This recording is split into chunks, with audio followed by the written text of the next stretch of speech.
Podcasts BandNews FM.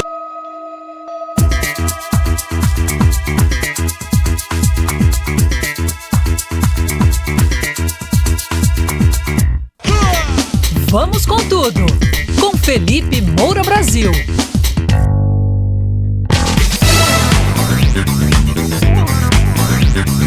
Salve, salve, ouvintes e espectadores da Band News FM, eu sou Felipe Moura Brasil, essa é mais uma edição sempre especial do meu podcast Vamos com Tudo, todo domingo, a partir das 18 horas aqui no canal de YouTube Rádio Band News FM, e todos os episódios você encontra na aba Playlist procurando o podcast Vamos com Tudo. E claro, eu tiro alguns pedacinhos para exibir no rádio como aperitivo para o público, e hoje eu tenho um prazer enorme de receber um convidado muito especial que lançou recentemente esse livro aqui, Lições Amargas, que eu li semanas atrás, muito bom, eu recomendo, o economista Gustavo Franco, sócio fundador da Rio Bravo Investimentos, ex-presidente do Banco Central do Brasil, ele que é bacharel e mestre em economia pela PUC do Rio de Janeiro e PhD pela Universidade de Harvard. Gustavo, seja muito bem-vindo aqui ao meu programa, é um prazer recebê-lo, obrigado por essa disponibilidade.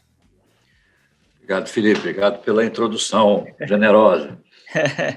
Aliás, falando na introdução, eu sempre gosto de trazer um pouco da trajetória dos meus entrevistados. Então, como é que foi essa experiência de estudar no exterior? Eu até falei isso outro dia, num outro episódio, com a doutora que fez a CPI da pandemia tremer, a Luana Araújo, que também estudou nos Estados Unidos, na Universidade de Johns Hopkins. Como é que foi essa sua experiência de ter estudado em Harvard?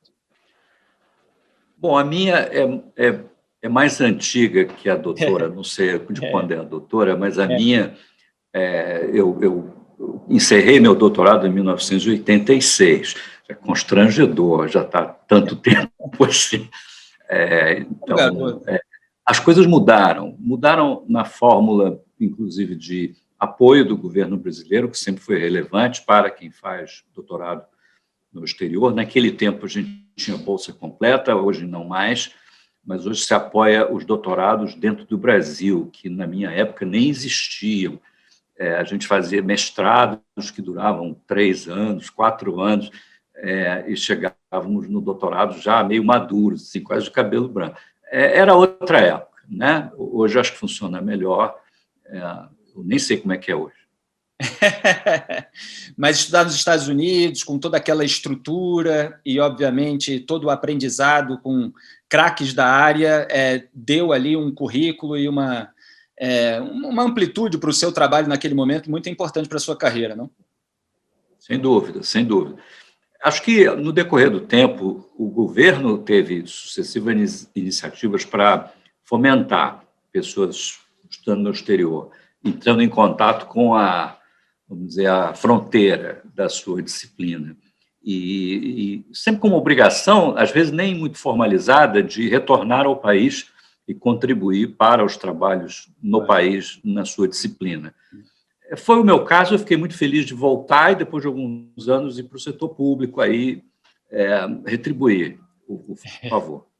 Maravilha. Agora, eu tenho um público também mais jovem, eu já não estou tão jovem assim, mas eu tenho um público jovem que eu sinto que não sabe muito bem como era a inflação no Brasil e quais foram as causas e consequências do Plano Real. E eu sei que o senhor, é estranho até numa conversa tão íntima falar o senhor, mas o senhor viveu muito ativamente todo aquele processo. Eu queria que o senhor contasse um pouco quais eram os motivos de haver o Plano Real e quais foram as suas consequências e obstáculos também durante o processo. Eu digo isso até porque isso vai trazer, claro, uma base para o que a gente vai conversar depois, mas hoje se diz muito, por exemplo, principalmente entre aqueles que querem apontar semelhanças entre Lula e Bolsonaro, que os dois foram contra, naquele momento, o Plano Real. Então, vale a pena a gente entender como é que isso aconteceu.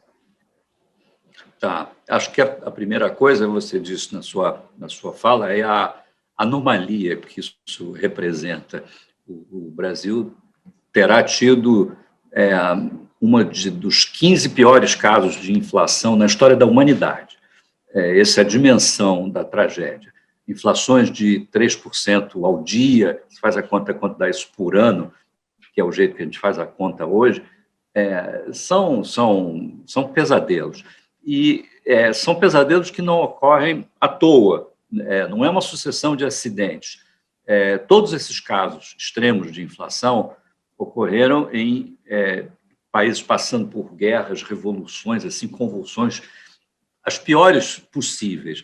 As exceções nesse capítulo são o Brasil e a Argentina, que são dois recordistas, vamos dizer, em inflação, que experimentaram o fenômeno em tempos de paz, o que é aquela coisa que se fala do subdesenvolvimento brasileiro. Não é um improviso, né? É um trabalho cuidadoso. Então, nós fizemos muita coisa errada durante muito tempo para ter uma das piores inflações da história da humanidade durante uns 15, 20 anos, muito parecido com a Alemanha de 23, que é o caso que todo mundo lembra assim, como se fosse um pesadelo distante de nós. Não é, não.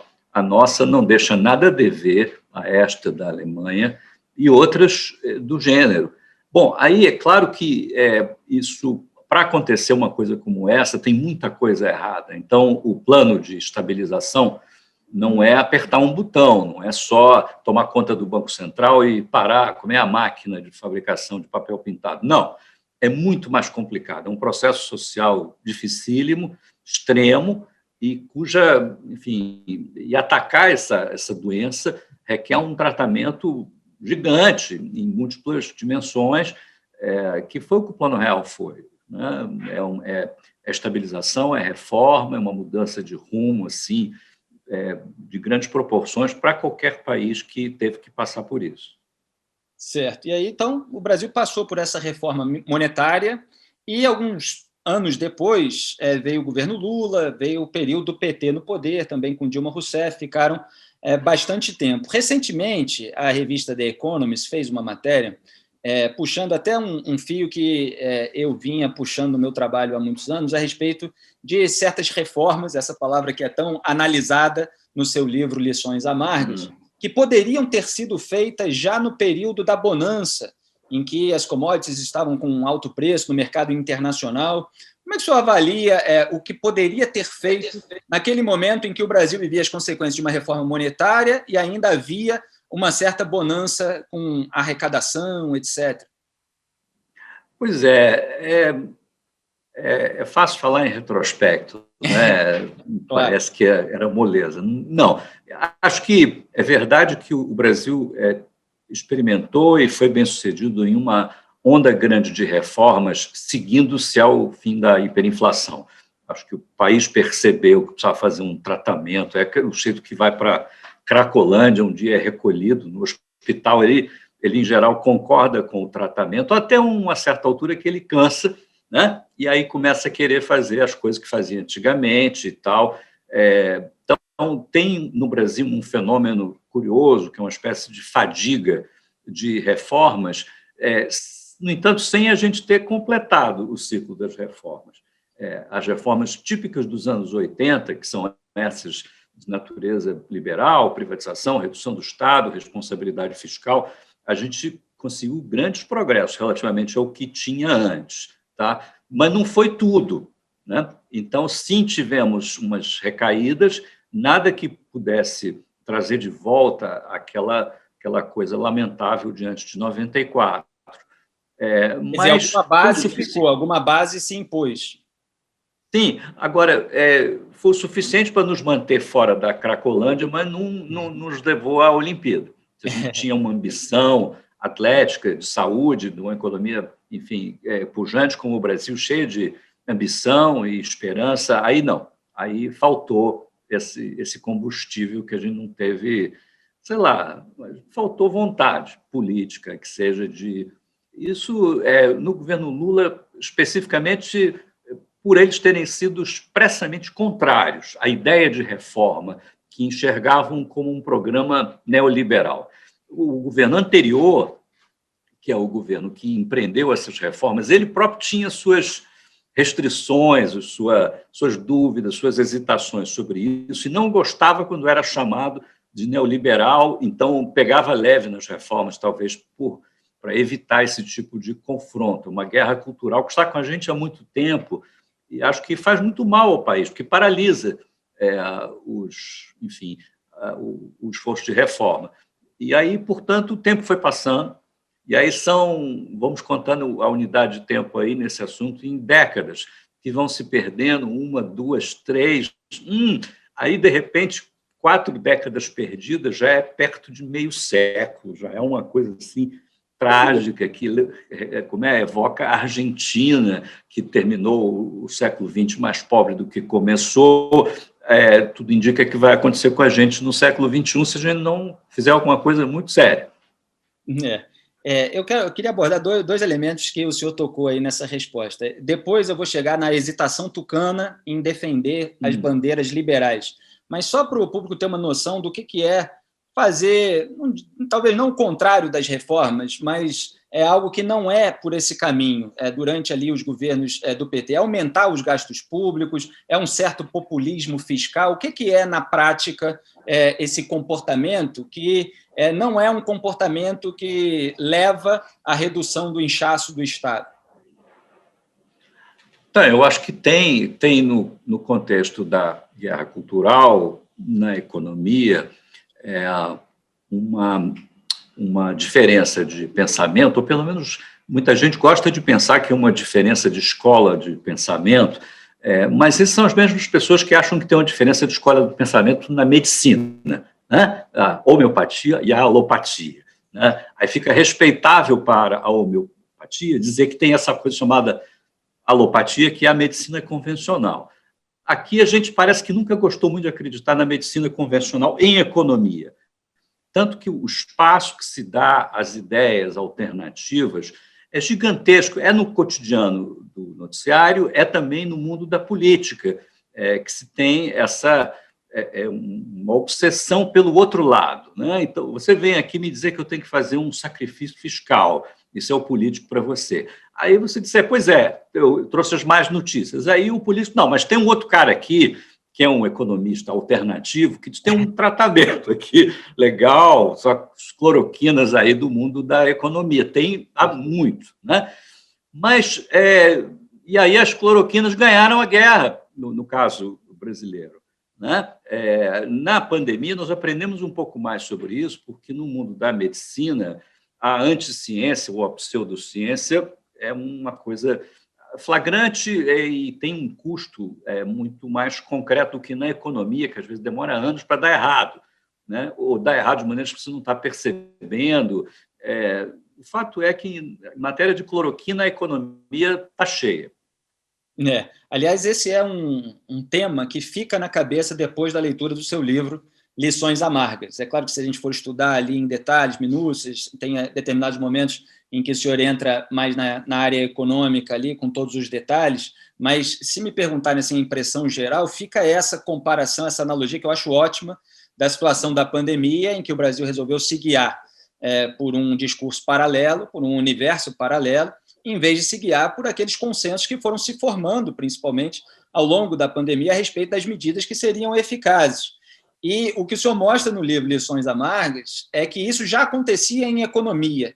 Quer dizer, já havia uma medicina alternativa para os problemas econômicos e isso era muito corrente aqui no Brasil. O Brasil não seguia os padrões do mundo civilizado, onde a gente já sabia mais ou menos a receita daquilo que funcionava, né? Conta um pouco para a gente o que são esses parâmetros e por que surgem essas pessoas. Então, lá atrás, na época do Real, o tema das reformas apareceu com muita clareza, porque nós estamos saindo da inflação, da hiperinflação, mais ou menos na época em que os países que tinham sido comunistas também estavam. Muitos deles tiveram hiperinflações. E aí a ideia de reforma era uma fórmula de englobar todo o espectro de transformações que esse tipo de economia tinha que fazer, tinha que inventar o supermercado, né, para as pessoas então fazerem compras, só que não é muito simples. Essa época meio que passou, e hoje as reformas viraram uma coisa diferente. A gente, inclusive, aqui não percebeu, continuou brigando pelas reformas lá de trás. Mas as reformas de hoje, elas têm muito que ver com melhores práticas internacionais. Não é nem não vamos dizer que você não gosta de admitir que tenha uma coisa certa absoluta, científica, e todo o resto não presta, tá bom, então vamos só trabalhar com o que é as práticas internacionais mais aceitas e mais reconhecidas, podendo não ser as únicas, é claro, tem outras. Mas aí isso começou a alastrar pelo mundo em coisas mais assim pertinentes a padrões, tipo contabilidade, demonstrações financeiras, melhores práticas contábeis internacionais passou a ser o idioma universal das empresas. Você adota esses esquemas contábeis, as suas contas são inteligíveis para o resto do mundo. Aí começou a aparecer esse tipo de padrão para quase tudo em economia. No entanto, a gente aqui não gosta dessas coisas. A gente é avesso ao estrangeirismo, por tradição, e adora uma solução mágica.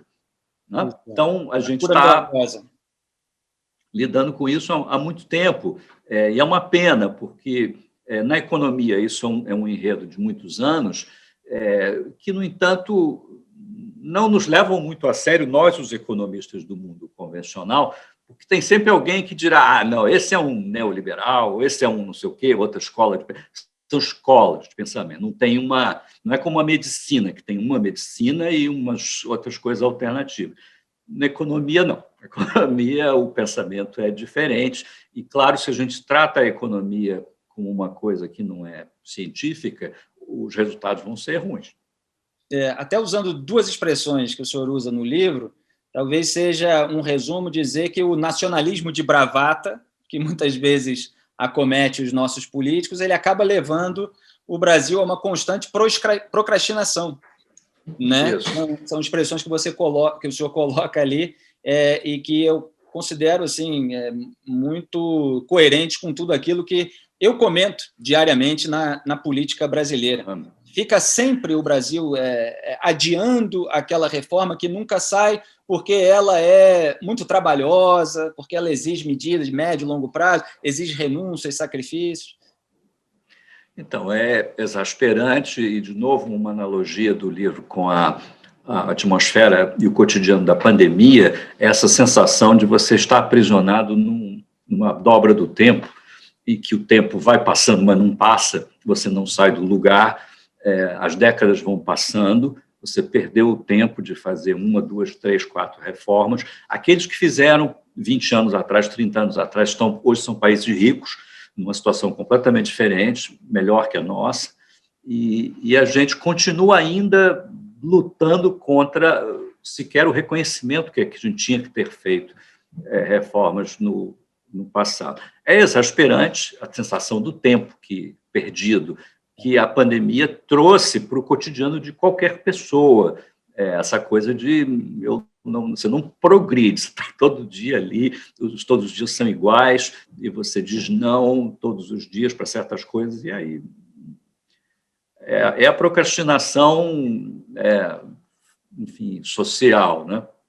E é o que eu comento muito a respeito da pandemia, porque os países que tomaram medidas mais duras no começo, mais eficazes, né, naquilo que se tornou melhores práticas, para usar a sua expressão, eles já recuperaram uma liberdade muito maior do que a gente tem no Brasil. As atividades econômicas também são recuperadas mais rapidamente quando você passa por aqueles processos necessários. Mas tem muita gente que, em nome dessas liberdades, não passa pelo processo, e aí a gente também não alcança a liberdade, né? Então, nesse sentido, também uma procrastinação. Agora, voltando aqui à parte da hesitação do PSDB em defender bandeiras liberais, essa foi um apontamento que o senhor fez naquela carta ao deixar o partido. E aí o senhor passou a ter um vínculo com o Partido Novo. Por que o PSDB hesita tanto em defender o seu próprio legado, a parte positiva do seu legado? Claro que há numerosos motivos para crítica, eu já fiz muito também, já elogiei aquilo que é bom, mas é medo de incorrer nessa caricatura de neoliberal que o petista aponta também, porque houve ali privatizações durante o governo FHC, algumas com saldos positivos, apesar de todo o imbróglio causado, de muitas críticas e acusações de adversários. Então, a que se deve tanta hesitação? Pois como eu saí do partido, eu não preciso mais pensar nessa pergunta, que é dificílima. E tem a ver, claro, com esse coletivo de pessoas que está no partido desde o início, que tem uma cabeça diferente, e aí foi muito difícil para a equipe do Plano Real trabalhar com algumas pessoas do partido que ou eram enciumadas ou eram ideologicamente, enfim, encrencadas com o que a gente estava fazendo. Tudo bem, acabou sendo feito, acabou dando certo, mas isso não mudou a cabeça de ninguém, isso aqui é impressionante. Né? E o partido continuou lá com suas dúvidas sobre como prosseguir, até que chega uma hora que digo, eu, do ponto de vista de um soldado desse assunto das reformas, que você cansa, né? E vamos começar outra coisa, ver até onde vai. Isso me lembra até a entrevista do Paulo Francis no Roda Viva, em que ele admite que era amigo do José Serra, mas ele reclamava ali de algumas concessões ao populismo que o José Serra fazia, segundo ele. E ele dizia que o problema do Brasil eram as estatais e tal, então já estava com uma visão mais liberal ali, defendendo o enxugamento da máquina pública. E aí, diga. Não, eu ia dizer que às vezes não é nem ideológico, às vezes é a experiência pessoal, é a história pessoal de cada um que teve conexão com esse ou aquele aspecto que se quer atacar na reforma. Portanto, a hesitação do PSDB é um retrato da hesitação do Brasil diante do assunto. Você pode dizer que o petismo entrou na cabeça dos caras? Não, eu acho que são as hesitações do Brasil diante dessas reformas. Você fala em privatização com as pessoas, sim, as pessoas ficam ali um pouco desconfiadas e tal, e como aconteceu no Real, você enfrenta uma população desconfiada, precisa demonstrar como é melhor viver com a moeda estável. E aí, quando você convence as pessoas, é uma coisa muito legal. Com outras reformas, a gente não conseguiu. Eu estou sendo majestático aqui, que, por exemplo, no assunto de privatização, seria bacana fazer uma campanha do tipo, olha aqui, quantos brasileiros têm um desse? Né? Não esse especificamente, que é um iPhone, mas quantos brasileiros têm um celular? Né? Tem mais celular do que brasileiro. Imagina se teria acontecido se tivéssemos mantido a telefonia estatal. Né?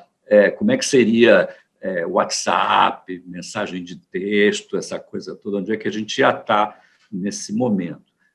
Ou seja, algumas privatizações foram estrondosamente bem-sucedidas, o que se mede, às vezes, pela irritação dos sindicatos e pessoas que perderam privilégios absurdos no processo. E aqui eu posso falar mais diretamente dos bancos estaduais, cuja privatização coube ao Banco Central, e praticamente não sobrou nada daquele sistema viciado que tinha antigamente.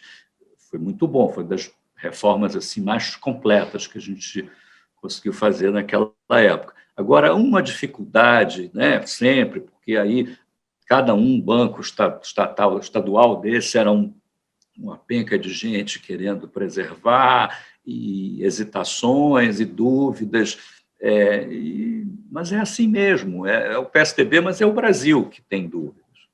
Certo. O senhor citou aí a privatização da Telebrás, e eu cito uma pesquisa que saiu uns anos atrás a respeito de moradores de favela, mais de 80% com celulares, né? Quer dizer, tendo ali, inclusive, essas vantagens de qualidade de vida, né, diariamente, que são completamente opostas ao que havia antes, né, de fila para comprar, caro o telefone fixo, etc. Né? Então, são algumas vantagens que deveriam ser apontadas. Agora, quando as próprias pessoas que participam de um processo não estão convencidas de que ele resulta em algo positivo, fica difícil convencer o restante da sociedade. Né? Então, existe esse problema.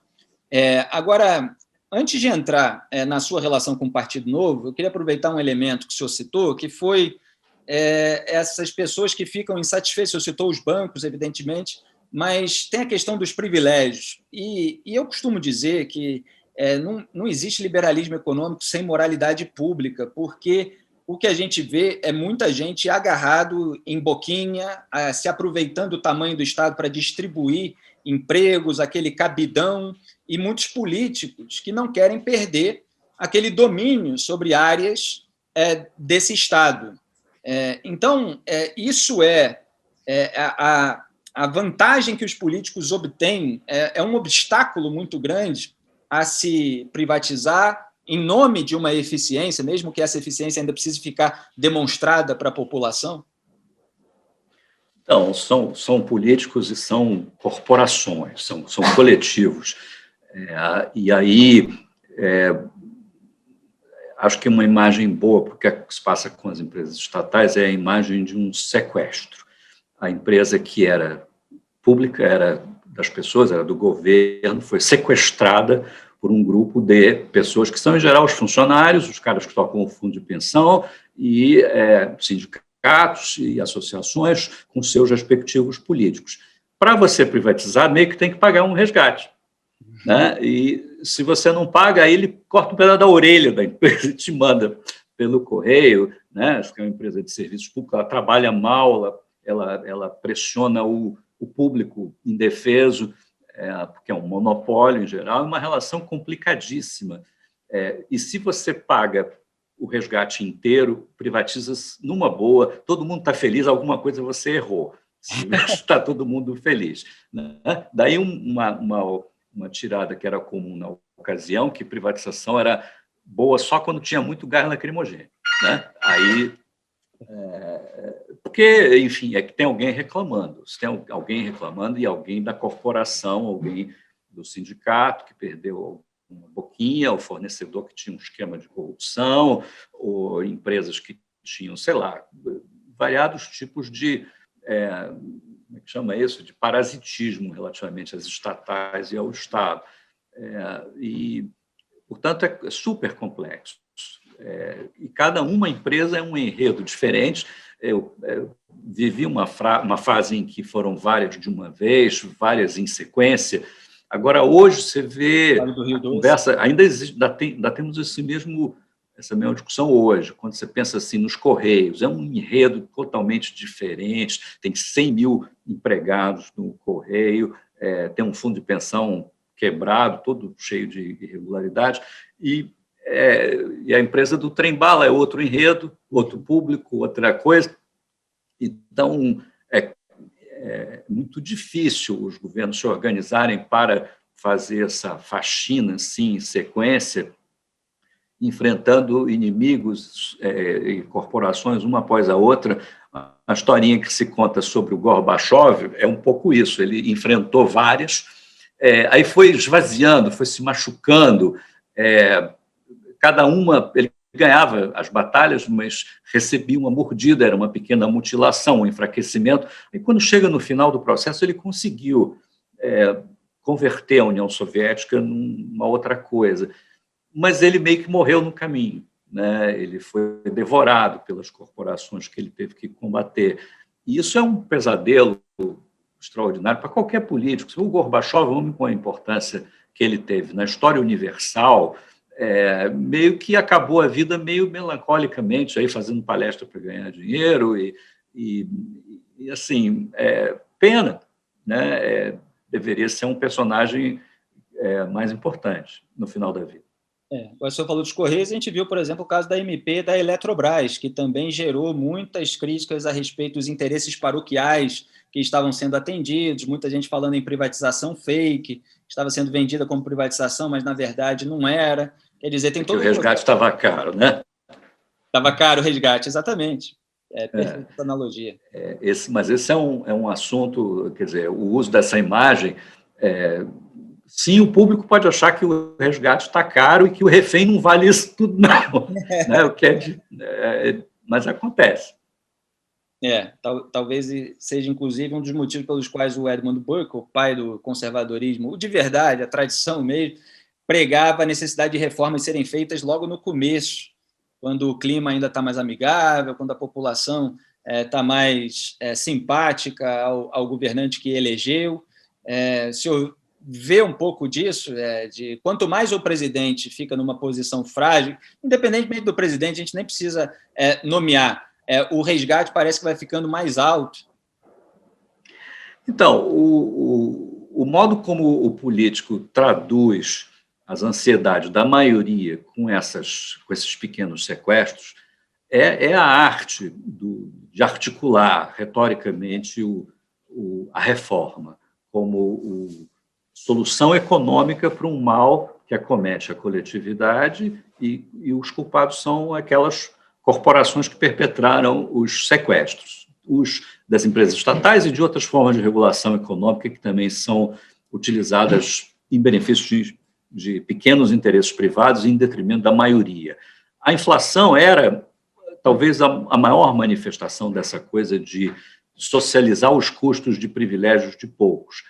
Você garantia despesa pública para um montão de gente, que não era nem tanto, era uma minoria, mas que gastava para financiar aquele troço, você tem que pintar pedaços de papel e distribuir para nós, a maioria, como se nós todos pagássemos o custo desses exageros feitos por razões fisiológicas e manutenção do Estado tal como ele existe.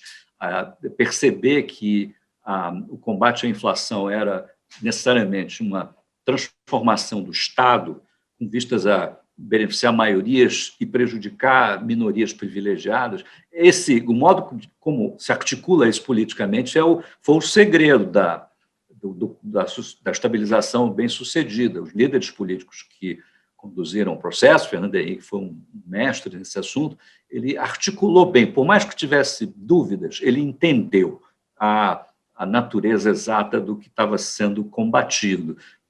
Isso foi espetacular. Agora, chegando aqui mais para esse governo, e aproveitando o que o senhor escreve no livro também, o Jair Bolsonaro, como deputado federal, a gente sabe pelo histórico de votos que ele tinha ali uma mentalidade mais estatista, mais corporativista, atendendo a nichos ali do próprio eleitorado dele, e ele adotou um discurso um pouco mais liberal, mesmo havendo ruído já durante a campanha entre o que ele falava e o que o Paulo Guedes falava. Como o senhor mesmo coloca, o Paulo Guedes serviu ali para dar um verniz liberal, para abrir a porta do Bolsonaro para o mercado também durante a campanha. E o senhor faz uma analogia com aquele que ocupou a presidência do Banco Central da Alemanha durante o nazismo, foi ali atuante na gestão Hitler, e sempre com aquele discurso de que se eu não estivesse aqui, ainda seria pior.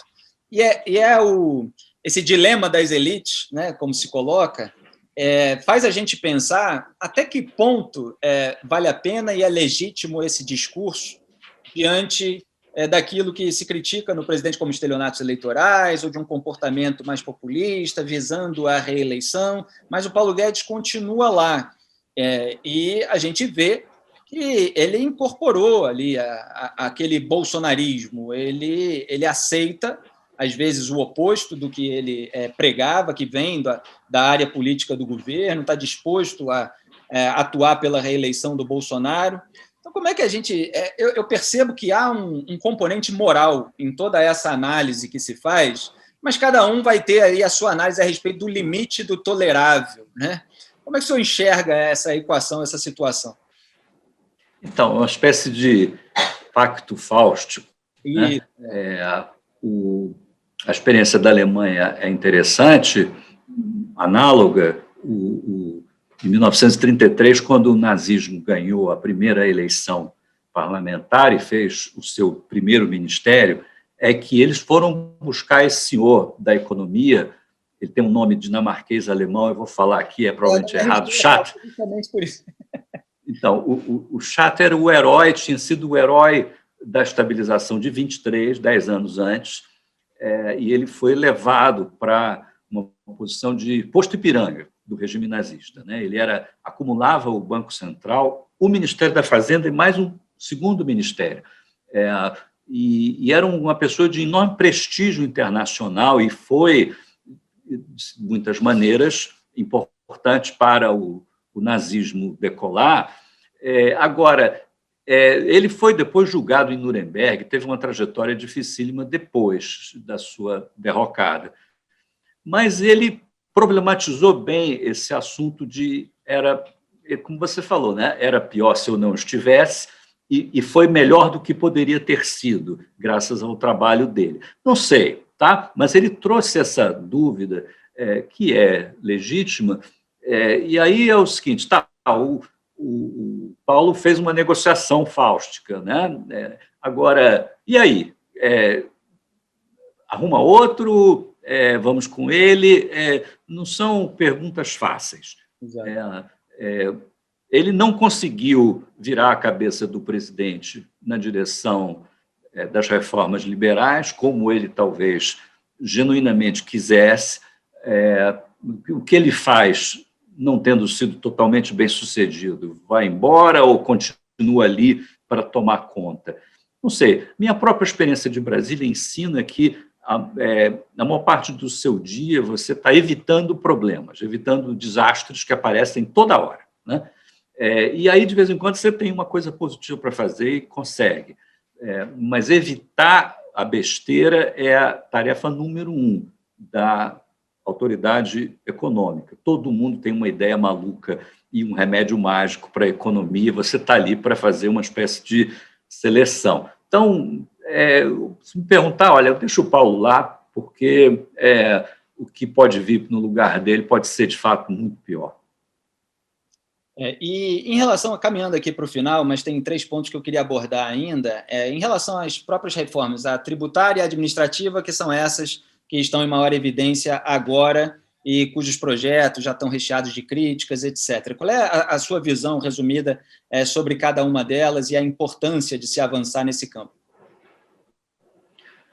Bom, eu acho que a tributária ela virou um pouco a síntese do problema das reformas, porque demorou tanto que o próprio conceito ficou, talvez, obsoleto, fragilizado e confuso. Como é possível ver por esta suposta segunda metade da reforma tributária, que foi esse pacote tributário recém-feito como projeto de lei, para que as discussões anteriores de reforma tributária eram discussões constitucionais sobre os impostos indiretos, a fusão do IPI com o ICMS e coisas que mexem com a Constituição e muito difíceis. Agora, isso que veio aí recentemente, que chamaram de reforma tributária, já é uma demonstração de como é que já não entendem mais o que é a reforma tributária. É um pacote tributário de quinta, com aumento de imposto, para financiar o reajuste da tabela da pessoa física, tabela progressiva. E provavelmente esse pacote ele já foi na Câmara muito melhorado, ele vai para o Senado depois do recesso, onde provavelmente vai sofrer mais haircut, não sei o que vai sobrar, provavelmente só o reajuste da tabela, que é despesa. A arrecadação foi muito boa nesse primeiro semestre do ano, daria perfeitamente para absorver, né? Vai ser muito difícil, e meio que estragou um pouco a conversa sobre reforma tributária. Eu sei que no Senado tem um relator para a PEC 45 e a 110, as duas PECs que estão lá, e que esse assunto pode voltar, inclusive, bem.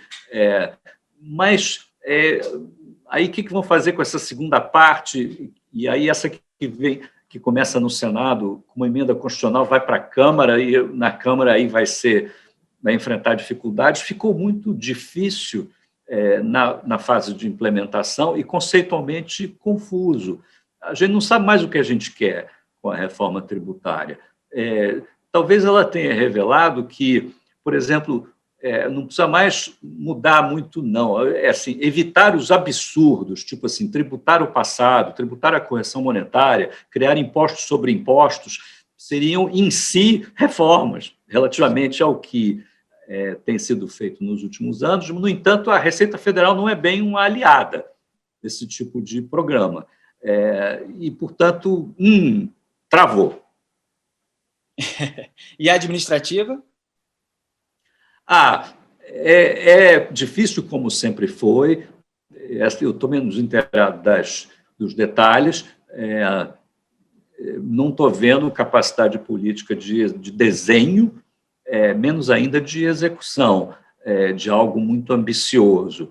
Então, pode ser que consigam fazer alguma coisa. Às vezes, tem pequenas coisas que sequer são constitucionais, que dá para fazer e tem grande impacto. E o exemplo mais interessante disso aí é a trabalhista, que nós fizemos 2 rodadas da trabalhista sem dizer que estávamos fazendo, a primeira para acabar com o imposto sindical e a segunda para criar esse esquema que foi inventado na Alemanha de governo, acordos de redução de jornada e salário, que o governo paga um pedaço do salário do camarada que adere ao acordo.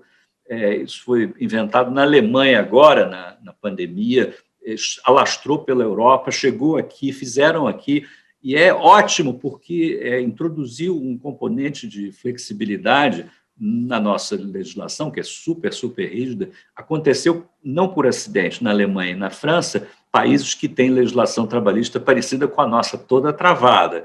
E a urgência econômica precisou de mais flexibilidade, né? Redução de jornada com redução de salário. Aí, bumba, conseguimos realizar, né, 2 rodadas de reforma trabalhista. Agora vamos ter um retrocesso com a recriação do Ministério do Trabalho, que traz de volta para a superfície uma opção de coisas que estavam mais reprimidas. Exatamente. Não poderia ser uma semana mais emblemática para essa conversa, para todo o conteúdo do que a gente está falando aqui, a semana em que Ciro Nogueira, líder do Centrão, aceita o convite entre aspas, de Jair Bolsonaro para se tornar ministro da Casa Civil. E articular também essa distribuição de boquinhas que a gente sabe que acontece na política brasileira, e a reforma administrativa envolve isso, eliminação de cargos, mudança em relação a esses aspectos. Por exemplo, havia ali um item que era o aumento do número de cargos por indicação política, quer dizer, por livre nomeação. E aí isso entra dentro do conceito de reforma, para se ver como esse conceito é elástico e vai sendo deturpado. Assim como o senhor disse que na reforma tributária também tem ali uma carga de impostos para empresas, que gerou uma grande discussão. Mas tudo é chamado de reforma, e parece que a gente sempre fica preso no processo. Mas o presidente, eu acho que esclareceu bem quando ele disse que ele sempre foi centrão. Isso? Então, está explicado. Está tudo dito. Ele falou, eu sou do Centrão. E caminhando aqui para o final, Gustavo, a sua relação com o Partido Novo, como é que ela ficou, como é que ela está hoje? É uma relação que ficou um pouco mais distante, porque o eixo dinâmico da atuação do partido se deslocou na direção dos mandatários, dos parlamentares, da bancada e do governador Romeu Zema, né? Então, o que era antigamente, para mim, uma relação quase que pessoal com o João, com quem eu me dou muito bem, agora ficou muito mais complexo. O partido adquiriu uma dimensão diferente, e nas próximas eleições a bancada provavelmente aumenta. Não sei, o governador Zema vai concorrer à reeleição, quem sabe a gente faz outro governador, e aí, com isso, o partido, espero, permanecerá puro sangue liberal, e aí, se chegar ao poder, será o liberalismo sem acordos fáusticos e sem, né, não como uma bolsa de grife, mas como uma marca importante que vai, enfim, orientar a economia. Só para quem não está muito habituado a acompanhar as discussões nas suas minúcias, e eu sei que Gustavo Franco toma todo o cuidado aqui com a sua elegância para falar, mas existe ali uma rixa dentro do Partido Novo. João Amoedo está pedindo o impeachment de Jair Bolsonaro, está zelando para que o partido siga aquilo que propunha nas suas causas, nos seus princípios, e você tem uma bancada federal, que são os deputados federais do partido, que são contrários ao impeachment e que defendem ali a contenção de gastos públicos, claro, agora na pauta do fundão eleitoral, até aumentar um pouquinho o tom crítico ao presidente, que está topando aí um fundão eleitoral de 4 bilhões de reais, mas tem feito menos uma crítica do âmbito moral do que o João Amoedo tem feito. Então, o que eu vejo aqui pela sua postura, Gustavo, é que o senhor defende aquelas bandeiras que são aquelas que o senhor defende no seu trabalho, no seu livro, são aquelas causas que estavam ali, pelo menos, elaboradas e enunciadas nos princípios do Partido Novo. Sem querer te jogar aqui numa fogueira de disputa política, mas o senhor continua aliado àqueles princípios, né? O resto faz parte de articulação. Sim, na verdade, não tem ninguém errado nesse debate, que a prática política, ela impõe obrigações táticas, onde, ainda que você compartilhe valores e tudo mais, tem diferenças táticas. Claro. O impeachment é uma questão tática. A bancada já está um pouquinho mais com a cabeça oposicionista. O recente experiência com a reforma tributária ajudou a reforçar, vamos dizer assim, a contradição entre essa nova identidade mais pastosa do governo nos assuntos da economia. Mas o impeachment ou não, aí é uma questão que... Né, é um debate político que eu não estou muito credenciado para participar. Vejo fundamento no que diz o João, mas vejo fundamento também no que diz a bancada.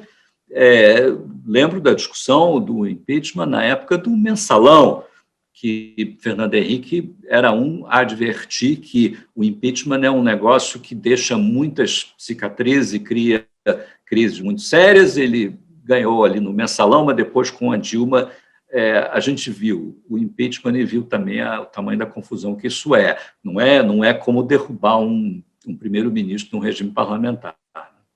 Gustavo, sem querer complicar demais, mas a última pergunta aqui é sobre 2022. A gente tem visto aí Lula e Bolsonaro e uma dificuldade em se criar uma terceira via. Eu pergunto qual é a sua visão sobre esse cenário, se o senhor tem sido sondado aí para participar de alguma formação de terceira via, essa proximidade com o João Amoedo traz essa possibilidade. O que o senhor pode contar para a gente a respeito disso? É uma das prioridades do Novo. Essa está todo mundo de acordo. E o próprio João tem sido muito ativo em dizer que está comprometido com isso, sequer candidato será para essa coisa, mas quer participar dessa conversa com o objetivo de terceira via. De fato, todos os profissionais da política dizem que está meio cedo para aparecer uma terceira via e começar a apanhar dos dois lados tão longe da eleição, né? São os profissionais, não discuto, mas tem uma certa ansiedade de todo mundo, minha, sua, sei lá, possivelmente, que não tem aparecido ninguém e essa polarização tem sido horrível.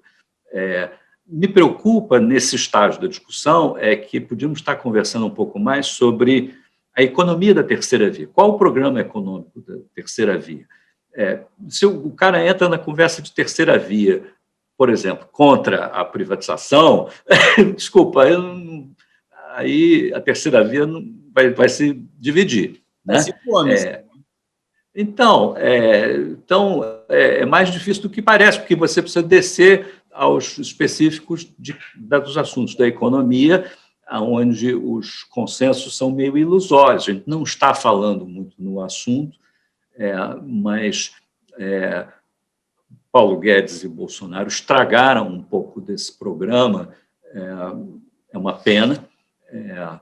O do PT já vinha estragado, então o que vai ser o programa econômico que pode unir a terceira via? Talvez por aí, inclusive, se encontre uma fórmula de união que, pela política, não está dando muito para escolher. Não sei. Vamos ver. Gustavo Franco, senhoras e senhores, muitíssimo obrigado por essa entrevista, um papo ótimo, eu adorei, e boa sorte aí. Obrigadíssimo. Gloriosa, e passo aqui o merchan de novo, Lições Amargas, de Gustavo Franco, vale a pena ler para ter uma noção ainda melhor do que ele deu nesse papo. Tá aí, ó. Os 2 livros para vocês. Obrigado, Gustavo. Obrigado, Felipe. Um abraço muito grande. Ouvintes e espectadores da Band News FM, esse é o podcast Vamos com Tudo, todo domingo às 18 horas, e você encontra na aba Playlists aqui do canal Rádio Band News FM todos os episódios do podcast Vamos com Tudo. Um grande abraço e até a próxima. Tchau. Valeu, Gustavo. Tchau.